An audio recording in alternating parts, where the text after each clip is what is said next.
Savez-vous à quelle grande compagnie de fournisseurs ce petit commerce ici sur une rue de Brassard s'alimente pour vous offrir tout son stock? Eh bien, c'est à la société tout entière. Riche au point de jeter parfois ce qui est encore bon ou à tout le moins récupérable. Tout ce que vous allez trouver à l'intérieur de ce commerce se trouvait il y a quelque temps encore dans un sac vert ou une boîte sur un trottoir à attendre le broyeur d'un camion de vidange, comme on les appelle. Parce que vous ne le savez peut-être pas, mais quand vous allez déposer vos sacs à la rue, débute une chasse au trésor. Plusieurs personnes, des équipes même, vont scruter ce que vous jetez. On les appelle les récupérateurs. Vous verrez dans le prochain reportage que c'est un métier qui a poussé comme un champignon pour une société qui est riche, beaucoup plus riche qu'elle aime le reconnaître.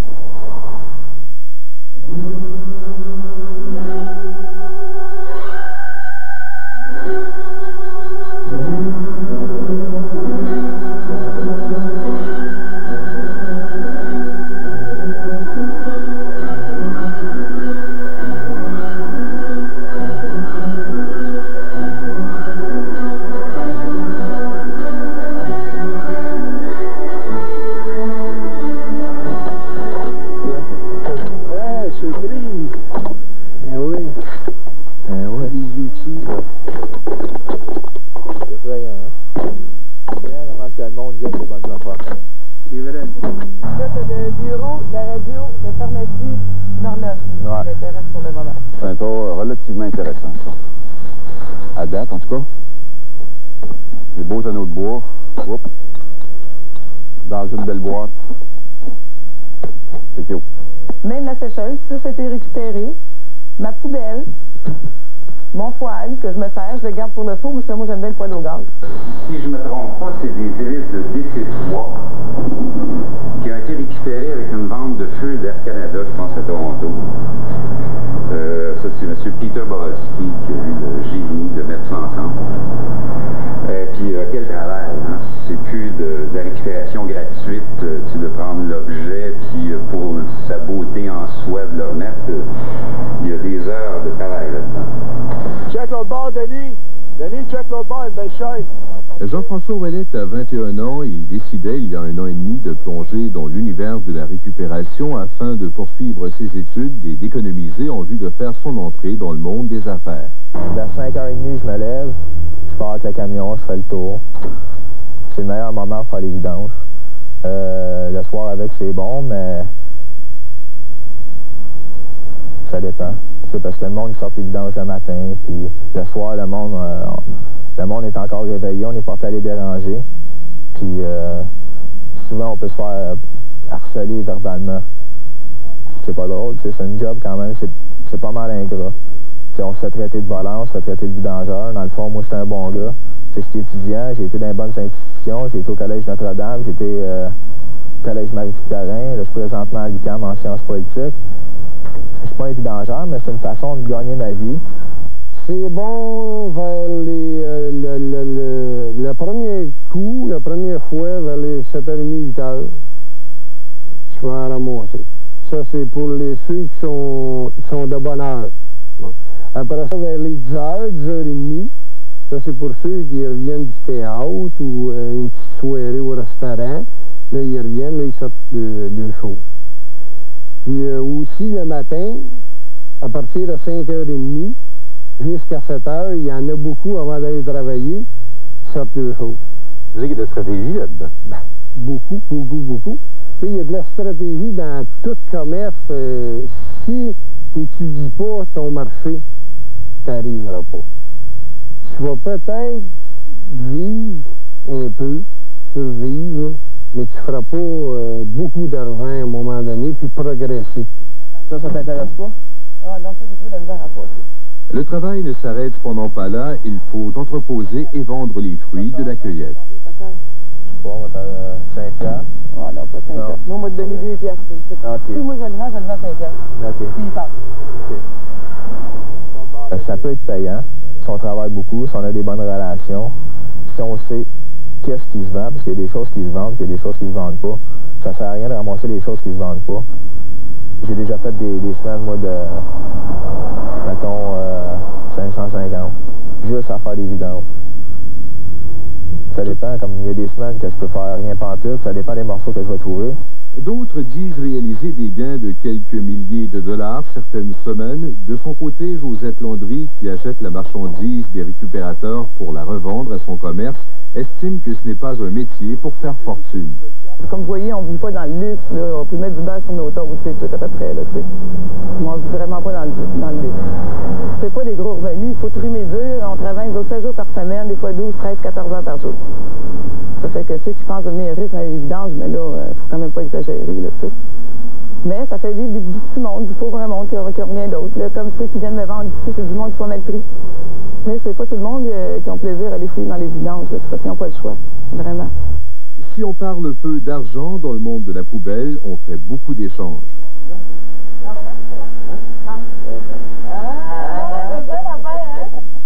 Mettons que moi, il ne m'intéresse pas personnellement, mais je connais quelqu'un qui va l'intéresser. Je vais le changer, je vais appeler mon autre, l'autre va me l'échanger contre d'autres choses. Fait que finalement, ça fait une chaîne.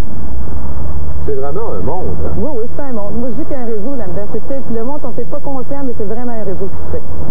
C'est vraiment un réseau qui se forme. Ça part des marchés aux puces, des ventes de garage, des récupérateurs. Il y en a que j'ai vu qui se promènent rien qu'avec des produits électroménagers, ramassant que les laveuses, sécheuses, poêles, frigidaires.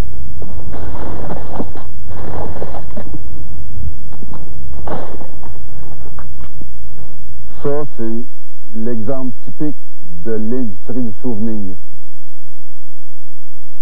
L'année passée, c'était la rage des dinosaures. Cette année, c'est la rage des pierres à feu. Tous les souvenirs se retrouvent à la poubelle. Gaspillage de matières premières en plastique, gaspillage d'énergie et tout et tout. Ça n'a pas d'allure, je te dis. En tout cas, ça, ouais, neveu et nièce. Ils vont être à la mode l'année passée.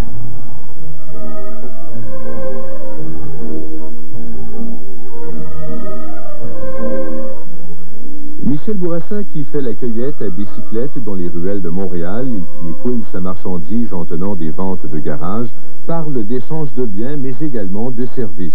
Par exemple, j'ai un réparateur qui répare tout ce que je trouve d'électronique. Ça passe par ses mains. Il me dit, c'est beau. Il me dit, c'est à réparer. Il les répare. Génial, le gars. Puis je le paye en matériel électronique. Tout ce que je trouve d'ordinateur, intact ou déboîté, les plaques de semi-conducteurs, les plaques de circuit imprimé, mettez-en. Tout ce que je trouve concernant l'électronique, je lui donne, c'est son salaire. Ton gardien n'est pas dans le milieu. Ça, c'est mortel. Michel Bourassa et André Parenteau se sont connus en faisant la cueillette. C'est la passion pour le hockey sur table qui a amené André dans les ruelles de Montréal. Lui, qui collectionne et fabrique des jeux, a découvert une véritable mine d'or dans les poubelles.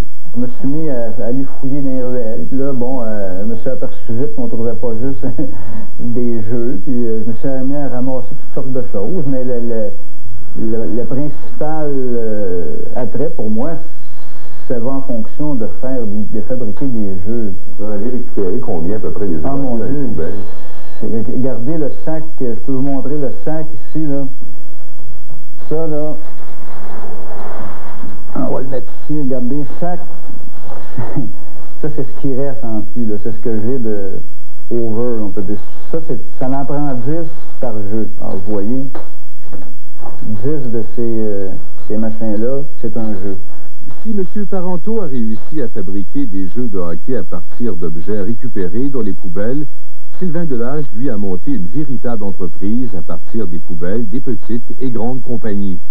Chez Électropeintres du Québec, on remet à peu près tout à neuf, du classeur au comptoir réfrigéré en passant par les bureaux. Aujourd'hui, il y a plusieurs entreprises qui achètent l'équipement de bureau. Le Journal de Montréal, c'est plein de monde qui rachète l'équipement de bureau et qui récupère. Mais il y a à peu près 10 ans, là, quand nous on a commencé, ça fait 15 ans qu'on achetait le mobilier de bureau.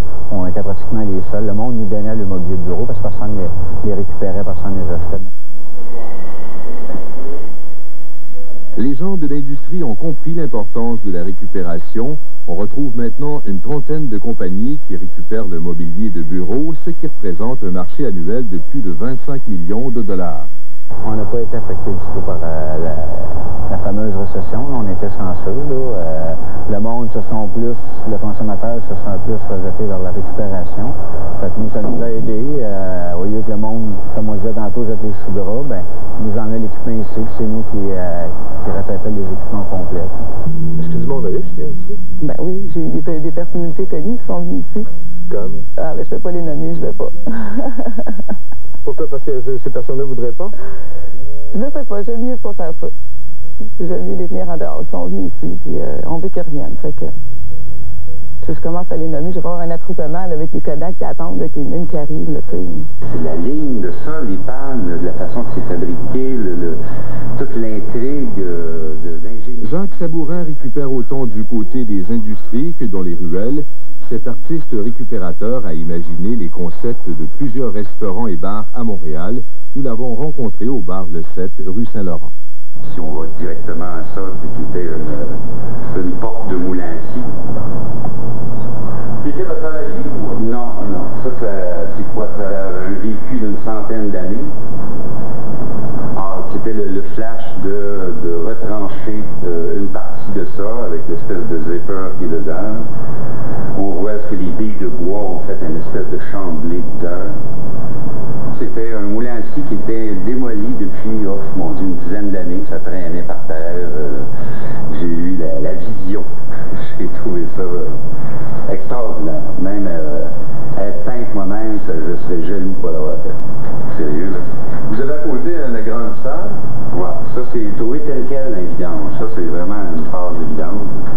C'est un petit côté mi-anthropologue, mi-artiste récupérateur. Si je regarde, surtout dans l'époque des déménagements, c'est fou ce que les gens jettent. Des choses qui n'osent pas donner parce que l'étrangeté de la terre. Alors oui, c'est comme la grande sœur qu'on voyait tantôt. Il est mal à l'aise avec ça, c'est surtout Monsieur Tout-le-Monde. Alors donc, on trouve des objets, des fois de grande valeur qui sont là. C'est des soirs miraculeux. Des soirs là, que tu es débordé, tu es obligé d'utiliser ce que j'appelle, moi, le plan mise de côté. Alors, il faut que tu emmènes tes cadenas, parce que là, à un moment donné, tu vois, admettons, telle chose, alors tu n'as pas le temps de tout ramener. Alors, tu barres en sachant où il est, puis là, tu dis, je vais revenir plus tard pour que personne ne le prenne. Bon, c'est le plan mise de côté. Des fois, tu es débordé. Pour nous, l'apocalypse, c'est quand on entend le camion qui fait... Pour nous autres, ça veut dire le grand magasin femme, puis il y a probablement beaucoup de choses encore qui sont là-dedans, qui sont parties à tout jamais. J'entends mes compétiteurs,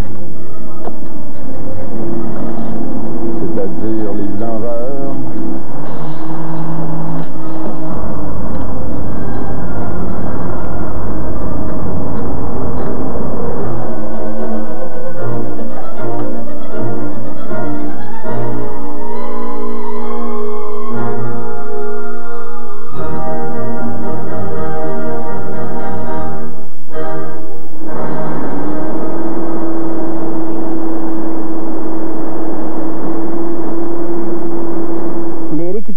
Se disent utiles à la société. Plus on ramasse des styles, moins on encombre les dépotoirs. Mais ils se disent déçus d'être encore perçus comme des intrus qui, en venant tâter les déchets d'une famille, violent sa vie privée ou sa propriété privée, si on peut se dire encore propriétaire, évidemment, de ce qu'on amène à la rue pour être enfoui ou incinéré. Bref, ils préfèrent les gens qui collaborent à une réutilisation de leurs déchets. Des gens qui disent conscients que dans une société où la richesse est inégalement répartie, il est tout à fait normal que ce qui n'est plus bon pour l'un le soit encore pour un autre.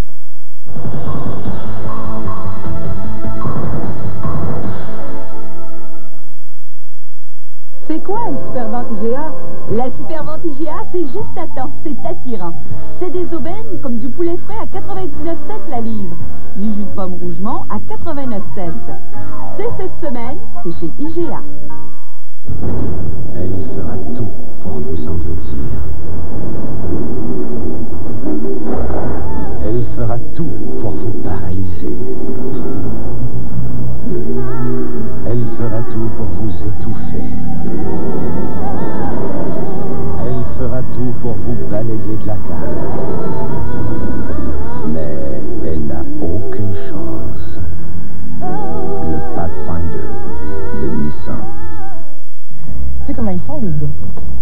filles, mon vieux, sont toutes pareilles. Pas capable de se décider. Fait que là, j'ai dit, regarde, on va chez McDo. Pas besoin de te dire.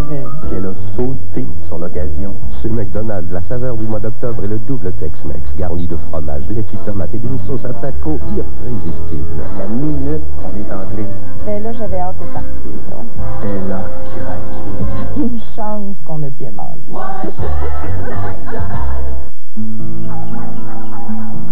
Un chien heureux et en santé, ça se voit tout de suite. Pour faire un champion, ça prend d'abord une bonne alimentation. Moi, je recommande Pédigree parce que moi, j'en ai confiance. Je mélange la viande avec de la moulée. Je trouve que c'est bien complet, c'est bien équilibré, puis ça part très vite. Pédigree en boîte et en moulé pour aider à leur assurer une vie en santé. Les chiens sont heureux, en forme, c'est ça qui compte. Pédigree, recommandé par des éleveurs de champions. Mono, mono, prendo mono, mono, prendo mono, mono. Le gros avantage de Monomousse, c'est qu'un rien suffit. Car Monomousse gonfle et grandit dans les espaces et les vides que d'autres matériaux ne peuvent remplir. Il y a une foule d'endroits où injecter Monomousse pour isoler et bloquer les courants d'air. Monomousse, de formule spéciale, le choix grandissant. Mono, mono, prendo mono, mono, prendo mono, mono, prendo mono. Aujourd'hui, c'est clair. Chrysler prend les devants avec des véhicules révolutionnaires et avec une façon de vous servir tout aussi révolutionnaire. À commencer par cette étiquette. Émise par Chrysler Canada, elle vous donne toute l'information sur le véhicule, plus le prix de détail suggéré par le fabricant. Vous en trouverez une sur chaque voiture et chaque camion neuf dans toutes les salles de montre de la province. Vous avez donc toutes les cartes en main pour prendre votre décision. Venez voir votre concessionnaire Chrysler, quelqu'un de fiable. Cette semaine, à Qui Vive, les femmes seraient-elles moins intelligentes à la ménopause? Que pense un enfant de 8 ans de son psy? Quand le condom provoque? Et d'autres sujets inusités à Qui Vive, jeudi 20h30 à TVA. C'est quoi une Supervente IGA? La Supervente IGA, c'est ingénieux, c'est économique. C'est des aubaines comme des pamplemousses blancs roses à 4 pour 99 cents. Du Coca-Cola ou Sprite à 2,99 $ la caisse de 12. C'est cette semaine, c'est chez IGA.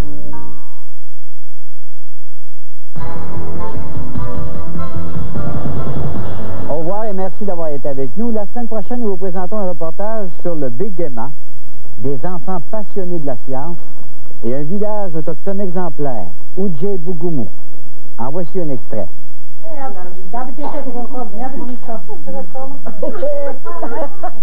Les Blancs qui viennent travailler ici, malheureusement, n'ont pas toujours la bonne information. Puis, moi, j'ai vu des gens, même juste depuis que je suis arrivé ici dans la communauté d'Oudjé-Bougoumou, qui en étaient à leur première expérience dans une communauté crie et qui m'en parlaient, pareil, comme si ça faisait 10 ans qu'ils sont comme ci, ils sont comme ça, tatata. C'est pas ça. C'est pas ça. Vivre avec les Indiens, c'est les côtoyer, c'est être frustré par moments à travers notre travail qu'on y pratique, mais c'est regarder et les observer beaucoup. Parce que moi, je considère, après cette communauté, que je les connais pas encore, puis je pense que je les connaîtrai jamais, mais j'apprends beaucoup de ces gens-là. Passez une bonne semaine, portez-vous bien. Ce soir, dans le studio d'Adlib, Pauline Martin, André Robitaille, David Conrad et Arc Rouge. Soyez-y à 22h.